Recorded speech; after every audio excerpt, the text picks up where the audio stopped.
బోనం ఎత్తుకొని బయటకు వెళ్ళేసరికి 11 అలా అయింది టైము. ఎండ మండిపోతుంది. మేము ఫస్ట్ మార్నింగే మాకు ఎల్లమ్మ టెంపుల్ ఉంటుంది, అక్కడికి వెళ్ళి పూజ చేసుకొని వచ్చాము. ఫ్యామిలీ అంతా వచ్చారు కదా, మళ్ళీ ఉగాది టైంలో అంతా కలుసుకుంటామో లేదో అని మా ఇంట్లో ఏ పండగ కానీ ఫంక్షన్స్ కానీ చేసినా మా కులదైవం ఎల్లమ్మ పూజ చేసిన తర్వాతనే మా ఇంట్లో నెక్స్ట్ పండుగలు స్టార్ట్ చేస్తాము. అందరం నడుచుకుంటూ ఇక బోనం ఎత్తుకొని వెళ్ళేసరికి 11:30 అలా అయ్యింది. వెళ్ళగానే గుడి చుట్టూ ప్రదక్షిణ చేసి మేము తీసుకెళ్లిన బోనం, చీర, బ్లౌజు, గాజులు, పూలు అమ్మవారి దగ్గర పెట్టాము. దర్శనం అయ్యాక అమ్మవారికి నైవేద్యం పెట్టి పక్కనే ఉన్న పోతురాజు దర్శనం చేసుకున్నాము.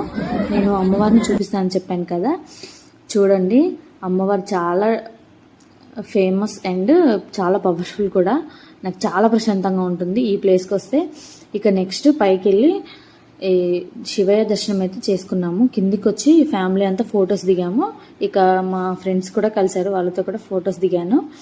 ఇక నెక్స్ట్ వీడియోలో ఏమేం చేసామో చూపిస్తాము. ఇక బోనం చేసిన వాళ్ళకి శారీస్ కూడా ఇచ్చారు. ఇక నెక్స్ట్ వీడియోలో కలుద్దాం. Bye friends.